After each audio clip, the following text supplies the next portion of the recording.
Энэхүү нэвтрүүлгийг Joyce Meyer-ийн үйлчилгээ хамтрагчид болон түүний найз нар нь ивент итгэсэн бол.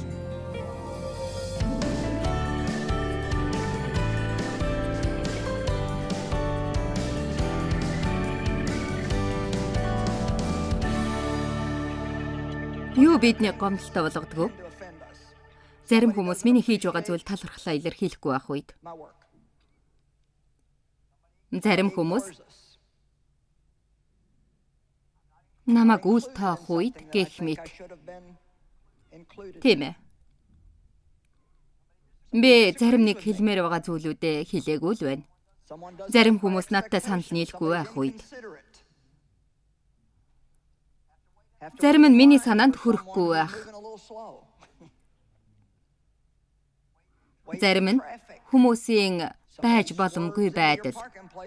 Зарим нь замын төгжрэлд байхдаа машина хөдөлгөж ядах үед. Та машины зогсоолд машина тавихаар хүлээж байтал хэн нэг нь таны өмнөр орж зогсох үед. Бидний үйлчилж байгаа Бурхныг мэдгүй итгэдэггүй хүмүүс бидэнд талархлаа илэрхийлэхгүй байх үед ч юм уу? Хэрвээ бид иймэрхүү маягийн биш байсан бол өөрсдийгөө л зөвхөн зөв гэдэг 900 өөр урсгалууд байхгүй л байх байсан баг.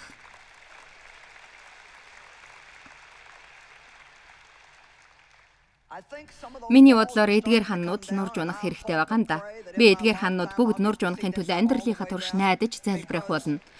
Хэрэг бид биенээ хайрлж бодож байгаа шиг минь байгаагүй төлөө хүмүүсийг шүүмжлэхгүй байвал энэ дэлхий дээр бид маш хүчирхэг байх болно. Маш хүчирхэг.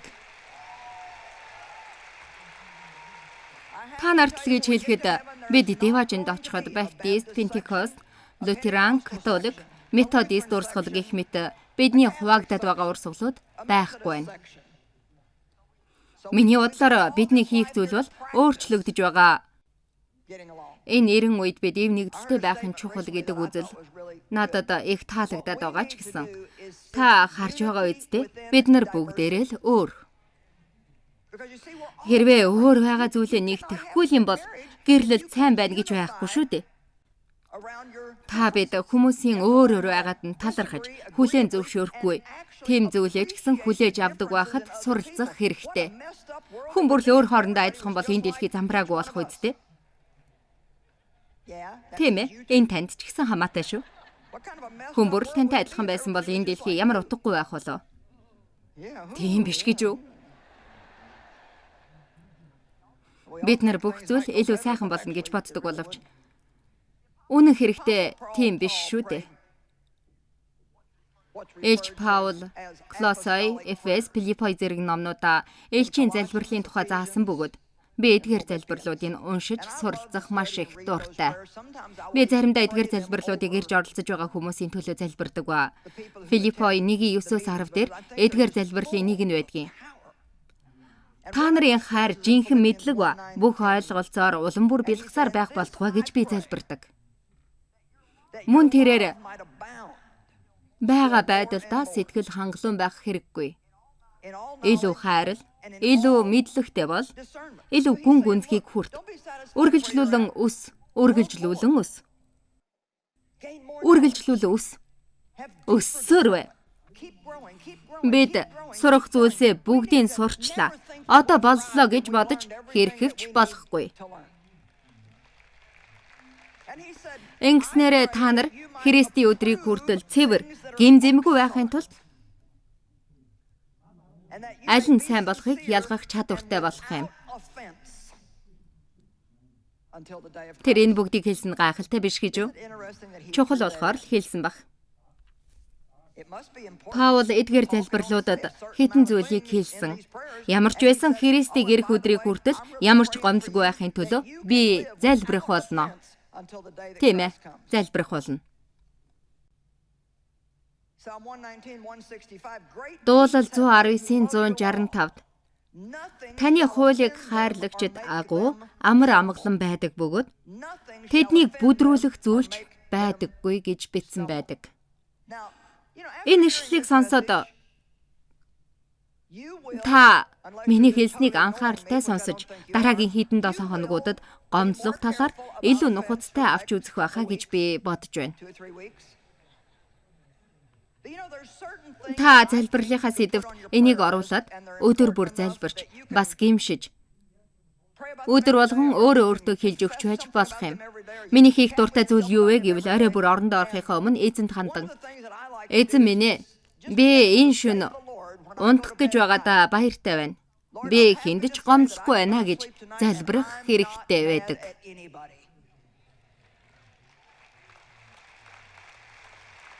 Амен.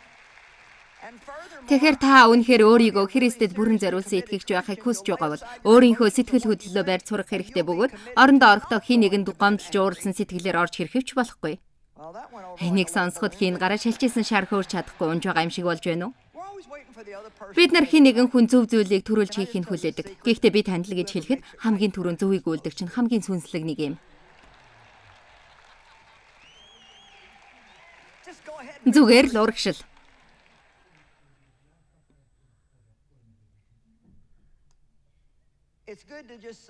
Тэгээд ихэнд нь та бүгдэд юу ч тохиолдож байсан гомдлохгүй байх хэрэгтэй гэж хэлэхэд амархан л байна. Гэхдээ хэрвээ таны эргэн тойронд байгаа хэн нэгэн таныг залхаагаад байдаг.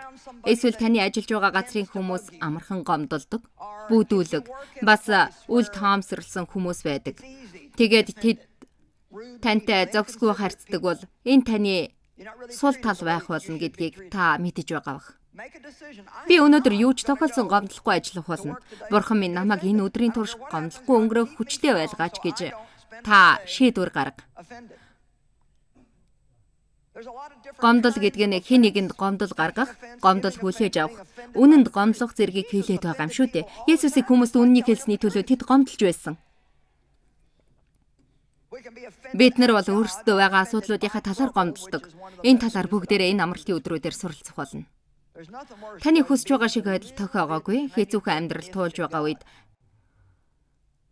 та бурханд багхан чулуу уцаарлахаас өөр арга байхгүй гэж бодож байгаа бах. Бид ариун сүнсийг гомдодог. Гэхдээ ариун сүнсийг гомдож болохгүй.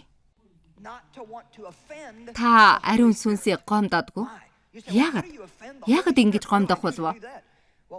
За бүгдээрээ Эфес 4:29-с 31-ийг хурдхан шиг үздэхэх болно. Тэрнийг юу хамгийн их гомдодгийг мэдхүү? Хорсол, уур хилэн, гүтгэлэг гэх мэт зүйлүүдийн тухай бид ярьж байна. Гэхдээ энэ үг хүртэл хамаатай шүү. Хэрэггүй балмад үгс хүмүүсийг гомдоодог олон үгийг бид нар хэрэгэлдэг. Бид нар бүгд бидний хэлсэн үгнээс болж гомдол үүсдгийг маш сайн мэднэ. Тиймээс ч сайн үлээж битгий хэл гэж байдаг. Амен. Тэгээд цааш нь гомдолтой болох талаар бид нар ярилцах болно. Сонирхолтой нь Тэнгэрийн улсад хүртэл гомдол байх болно гэж Библиэлд хэлсэн байдаг. Юу ч вэ? Тийм шүү. Бид тэнд очихоос өмнө бүгдийнх нь учрыг олсон байх ёстой бөгөөд хадууртай тэнгэрэлж бүх гомдлуудыг арчиж хаях болно. Хараахан та бүгдэд заагаагүй байгаа маш чухал зүйл байгаа. Бүгдээрээ Матай 24-р бүлгийг харах юм бол эцсийн үеийн бүх үзэгдлүүд гардаг ба дайны шууган, газар хөдлөлт, өлсгөлэн зэрэг зүйлүүд олон газруудад болох бөгөөд энэ бүгдээс бидний анхаарлаа нэг их хандуулдаг зүйл нь эцсийн үеийн үзэгдлүүд байдаг. Хэрвээ өлсгөлэн болох юм бол мэдээж хэн нэг нь төгсгөлийн үе болж байна гэж хэлэх баг. Мөн газар хөдлөлт болох юм бол за тэр эцсийн үеийн шинж тэмдэг байна. Есүс ирэх ойртож байна гэдэг. Гэхдээ эцсийн үед нэг маш том шинж тэмдэг байгаа. Тэрнийг бид анзаарахгүй байгаа. Энийг 10 ишлэлээс 12 ишлэл хүртэл харж болно. Эцсийн үеийн шинж тэмдэг гэвэл олон хүмүүс гомдлох болно. Тийм ээ, бид бүгд л нөхцөл байдлыг байгаагаар нь хүлээж авах хэрэгтэй. Олон хүмүүс гомдлох болно гэж хэлж байна. Өнөө үед урьдхаасаа ч илүү олон хүмүүс гомдолтой байдаг болж хүмүүс ийм их ууртай, төгшсөн, их дарамттай байхыг ерөөсөө би өмнө нь хараагүй. Юу гэж хэлэх гээд байна вэ гэвэл юмыг хүн дээр битгий хүлээж авч бай. Танд л гэж хэлэхэд машин барьж явхад зам дээр уураа гаргадаг онцгой хүмүүс бас байна. Тийм хүмүүс үнэхээр хэцүү санагддаг. Бас дээрээс нь утсаараа уурлаад байдаг хүмүүс ч байна тийм үү? Мэдхгүй юм да надад яах гэж ингэдэг байна гэмээр л байдгийг. Хэрвээ гар утас таны амар тайван байдлыг алдагдуулаад байгаа бол та гэрээсээ гаргаад хайчихаж болно шүү дээ.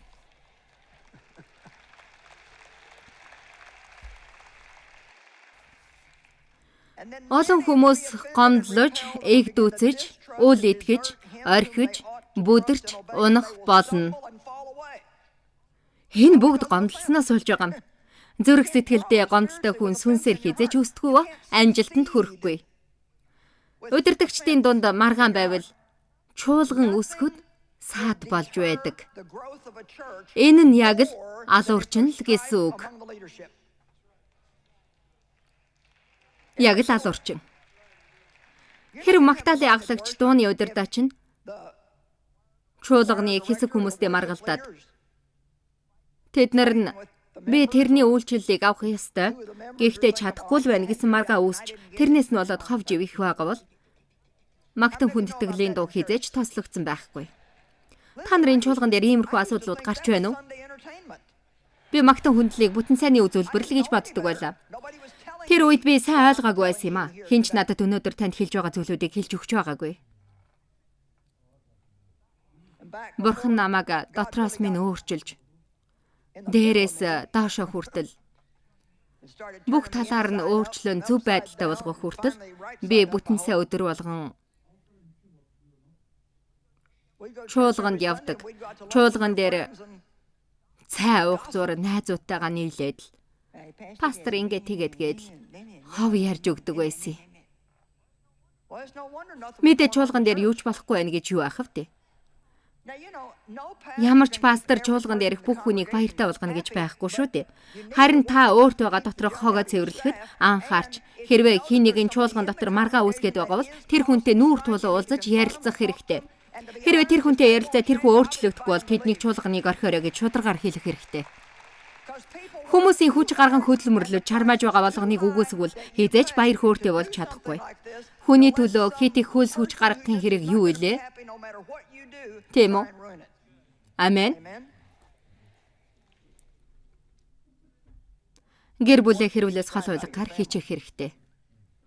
Библиэлд эв нэгдэл байгаа газарт эвэл болон тослогоо байдгаа гэж хэлсэн байдаг. Олон хүмүүс гомдлох болно. Бид хит их зүйлийг хийж байгаагаас залхсан, бачимдсан, хүчирхийлэлтэй үед амьдарч байна. Тэгээд 12 дугаар ишлэл дээр яс бус явдал өснөөс болж олонхын хайр хүрнэ. Муу сүнсний дуртай зүйл бол бидний зүрх сэтгэлийг хүйтэн болгож бие халамжлахгүй болгохоос өөр бодол тэрэнд байхгүй юм. Биений гэсэн сэтгэл байхгүй. Үг хэлээрээ нэг нэгнээ тастан хаяж байна. Бид биенийхээ хэрэгцээтэй зүйл тусалахгүй мөртлөө чуулгандаа зүгээр л явсаар байдаг болжээ. Тийм ээ, биенийхээ хэрэгцээ зүйл тусалахгүй мөртлөө чуулгандаа зүгээр л явсаар байдаг болж. Хүн болгон л үйлчлэл хийдэг. Та үйлдвэрт ажиллахаар явж байсан ч, офис руугаа явж байсан ч үйлчилж байна. Таны гондоочход дараа нь юу хийхийг тань хүмүүс харж байдаг. Би хэлээ гэснийг л танд өгч байна шүү.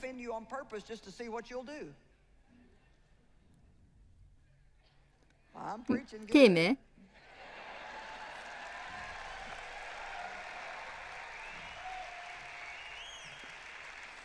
Би таны амьдралыг аз жаргалтай болгохыг хүсэж байна. Энийг танд хэлхийг хүсэж байгаа учраас л өдөр бүрийн амьдралтай баярлах нь гэж зурагтын хичээлээр нэрлсэн. Бурхан хүүгээ илгээж бидний бүх төлөөсийг төлж гайхалтай амьдрал өгчгөөд байхад бид нарын хин нэгний зовлонтойгоор амьдарч байгааг минь харахад тэрэнд хэцүү байдаг байхаа гэж боддог. Бидний хийж байгаа зүйлүүд бие биенээ уурлаж үзий яддаг болохоор л зовлон зүдгүүрийг бий болгодог. Энд гамшиг шүү. Загалмай бол зүдгүүр байсан. Харин бид Есүсийн бидний төлөө амиа өгсөн амьдралыг авахын оронд гамшиг шиг зүйлээ хийсээр л байдаг. Паулийн хэлсэн үгэнд би дуртай. Филиппой 3-ыг харцгаая. Тэрээр нэгэн чухал зүйлийг би хийдэг ба тэр нь урд байгаа зүйлээ харан урагшилж худал хуурмгийг ардаа орхидог гэж хэлсэн байдаг. Та бүгдийн зарим нэг зүйлээ орхих хэрэгтэй байгаа. Бүгдийгээ энд орхи. Гэрлүүгээ битгий авч яв. Намайг сонсож байгаа хүн байна уу? Ажил руугаач битгий авч яв. Хадгалаад байх хэрэггүй, бүгдийг орхи. Бүгдийг орхи. Уучлал гэдэг чинь л энэ байхгүй юу? Хаяад үргэлжлүүлээд яв. Холдоод яв. Гэрлүүгээ явах замдаа хогийн савны хажуу зогс. Тэгээд машинаас буугаад би энэ бүгдийг хогийн сав дотор хийж байна. Энийг гэрлүүгээ авч явахгүй гэж чангаар хэл. Энэ магадгүй танд тэнэг санагдаж болох юм. Гэхдээ заримдаа бид нар би энийг хайж байна. Би хадгалахгүй бүгдийг бүр мөсөн хайж байна гэдгийг биеэрээ үлдэж үзүүлэх нь хэрэгтэй байдгийг. Зүгээр хай, орхих хэрэгтэй. Ард байгаа худал хуурмгаа орхиод гэж хэлсэн. Өчигдрийнхөө юмыг ухаад байх юм бол та урагшилж чадахгүй. Амен. Есүс амиа өгснөөр та амьтаа болсон. Хулгайч ирвэл алж хулгайлж сүрүүлдэг. Харин би баяр хөөртэй амьдрал, элбэг дэлбэг дүүрэн бялхсан амьдрал өгнө гэж Есүс хэлсэн.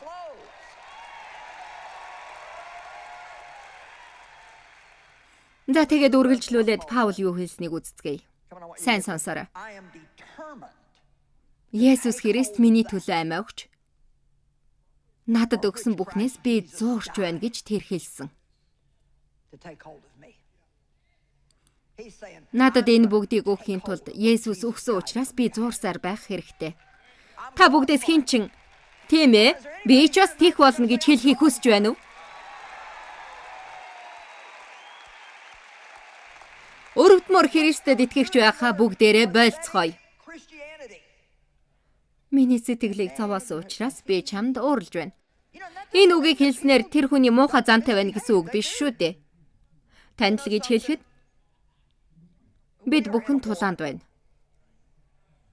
Бид бол Бурхны цэргүүд. Бидний эргэн тойронд үргэлжил сүнсний тулаан болж байдаг. Ийм үед бидний үргэлж санаж байх зүйл бол бид махан биеийн эсрэг бус муу хүчний хүч болон түүнийг зарчмын эсрэг гэдгийг үргэлж мэдэх хэрэгтэй. Эрх бүтэн сайнны хичээлээр бүгдээрээ Есүс Петртэй загалмаа дээр зовх болно гэдгийг хэлэхэд Петрийг буруу шаахтан Есүс тэрэн лөө эргэж сатана зайл гэж хэлсэн талаар үзэх болно. Тэр Петр лөө харж байгаад миний араас зайл гэж хэлсэн. Гэртээ очиод энийг дуурайж хийхгүй байгаасаа гэж хүсэж байна шүү.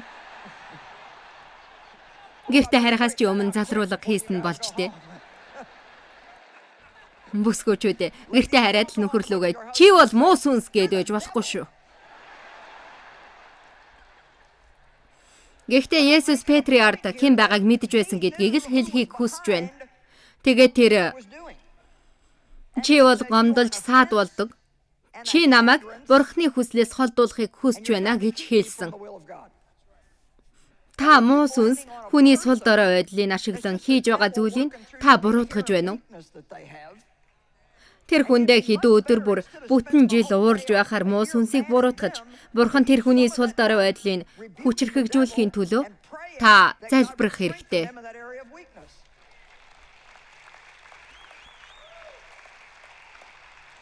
Есүс Христ биднийг авахын тулд амиа өгсөн учраас бид зуурсаар авах хэрэгтэй гэдгийг мартаж болохгүй. Олон хүмүүс гомдлно. Хүмүүсийн хайр нь илүү хүрэх болно. Эндээс таныг сураасаа гэж хүсэж байгаа зүйл минь юу вэ гэвэл хайр бол сүнсний тулаан юм. Тийм үү? Хайраар дүүрээ явж байхдаа та үргэлж уучлж хэнийг нэг уучлах сэтгэлтэй байдаг өгөөд ингэснээр та муу сүнсний тулаанд ялж байгаа юм. Таны гомдоос нэг нь та сайн хандсанараа муу сүнсийг тулаанд ялж байгаа юм. Амен. Та өх бүртээ таны өргөл сүнслэг тулаан байх болно.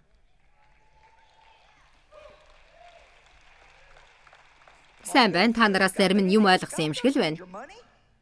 Бурхан таны мөнгө хэрэггүй. Гэхдээ би ч таач өхөл хэрэгтэй. Би бол заавал өгөх ёстой гэж боддог. Надад өгөх шалтгаан байдгийг. Тийм шүү. Би заавал өгөх ёстой гэж боддог. Яавыг хэлсэн үгэнд би дуртай. Тэрээр тэрнээс болоод би мэдэхгүй байсан чи ирэн хайж байсан гэж хэлсэн. Яав гадагш гарч ядуу хүмүүс туслахаар хайж байсан. Яав хүмүүсийг эрхийг хүлээгээгүй харин тэрээр би өөрийн гараар хэн нэгэн туслахгүй л бол тастад хайсан дээр гэж хэлсэн. Библи дээрх гайхалтай хүчрхэг ишлэлүүдэд бид итгэх хэрэгтэй байгаа. Бид энийг хийж чадахгүй байгаа бол хайр дотор байж чадахгүй. Сатан бидний ард нуугдаж байх болно. Танд бурхан гайхалтай амьдрал өгч таныг ашиглахыг хүссэн. Гэтэл тослогоог нь авч чадахгүй үргэлжил хүмүүст уурласаар байна уу? Та үнэхээр иймэрхүү байсаар л байх уу? Хэрвээ би Дэвид уурлж байж энд гарч ирэх юм бол ярьсан бүхэн маань тослогдсон байж чадахгүй. Тэгж чадахгүй. Та бүгдээс хитэн өнөөдрөөс эхлээд гомдолдог байдлаа болох гэж шийдвэр гаргахыг хүсэж байна уу? Хэрэггүй зүйлүүдээ хайж сурах хэрэгтэй. Амен. Хайр бол гомдлыг даалдалж уучилдаг. Тэгэхээр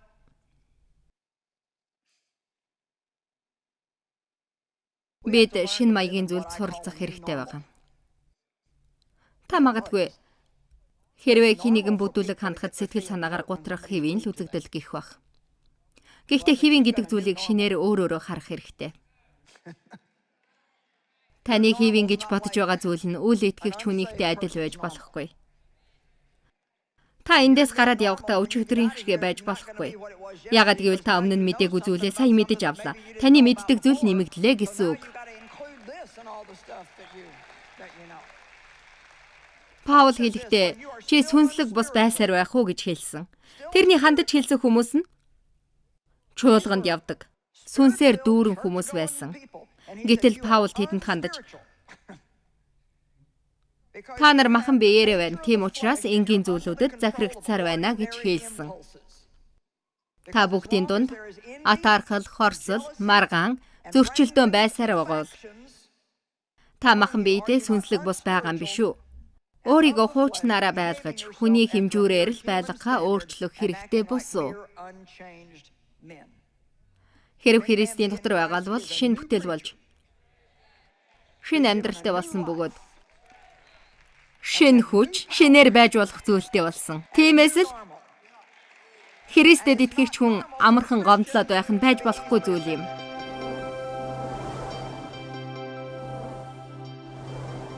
Хэрэг Христийн дотор байгаа л бол бид шинэ бүтээл болж шинэ амьдралтай болсон бөгөөд шинэ хүч шинээр байж болох зүйлтэй болсон. Тиймээс л Христэд итгэгч хүн амархан гомдлоод байх нь байж болох зүйл биш юм. Олон хүмүүс бидэнд хичээлүүдийг үздэг гэж хэлдэг. Гэхдээ таныг дарамтанд оруулгүйгээр нэг асуултыг асууя. Та нарыг дарамтанд оруулмааргүй байна. Та энэхүү хичээлийн хэрэгцээнд зориулж энгийн зүйлээр туслалцаа үзүүлж байсан уу? Өгч байсан уу?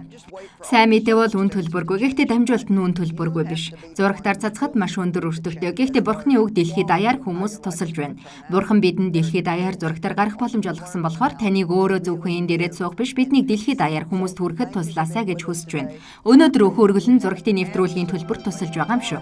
Бурхан та бүгдийг ивэг баярлалаа.